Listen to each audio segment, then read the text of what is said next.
শওকত আলী ইমন তো আমার ছোট ভাই, বেশ ছোট।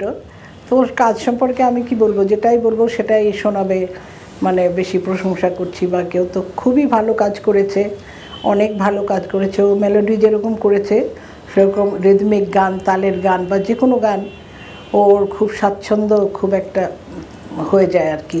ওর নেচারটাও ওরকম, খুব মজা করে।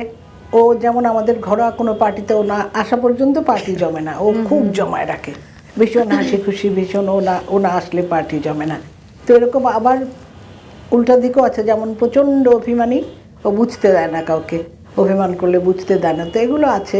তোর গান নিয়ে একটু বলি যে আমার জন্য বেশ কিছু গানও করেছে, অসাধারণ অসাধারণ গান। তো সেগুলোর মধ্যে পুরো ক্লাসিক্যাল বেসড গানও আছে, আবার দেশের গান আছে, সব রকম গানেও খুব স্বাচ্ছন্দ্য।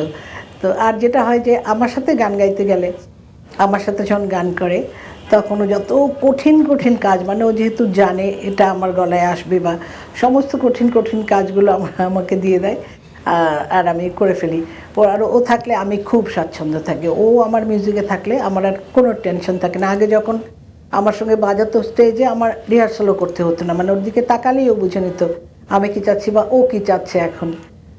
আর যেটা বলবো যে আমাদের পরিবারটা একটা খুব সুন্দর পরিবার, চমৎকার। আমাদের ভাই বোনের মধ্যে বন্ডিংটা, আত্মীয় স্বজন যারা আছে সবার সাথে আমাদের ফ্যামিলি টাই যেটা বলি, অসম্ভব ভালো।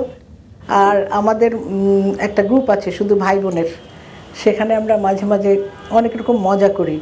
যেমন একজন একটা লাইন লিখে ছেড়ে দিল, সেটা দিয়ে মিলিয়ে আর একজন লিখলো, সেটার সাথে মিলিয়ে, মানে এগুলো চলতেই থাকবে সারাদিন। এই ধরনের মজা আমরা খুবই করি। আর ইমনকে কি বলবো, ও তো যথেষ্ট বুঝে, এখন তো আর ছোটো নেই, ও বুঝে যে কীভাবে কোথায় কাজ করতে হবে। ওর খালি রাগ একটু বেশি, সেটা একটু কন্ট্রোল করতে হবে, রাগটা খুব বেশি। তো তাহলে চলার পথে আর কোনো সমস্যা হবে না। আর আরও সুন্দর সুন্দর গান কর ইমন, আরও সুন্দর সুন্দর গান কর, অনেক সুস্থ থাক, ভালো থাক, সেটাই দোয়া করি সবসময়।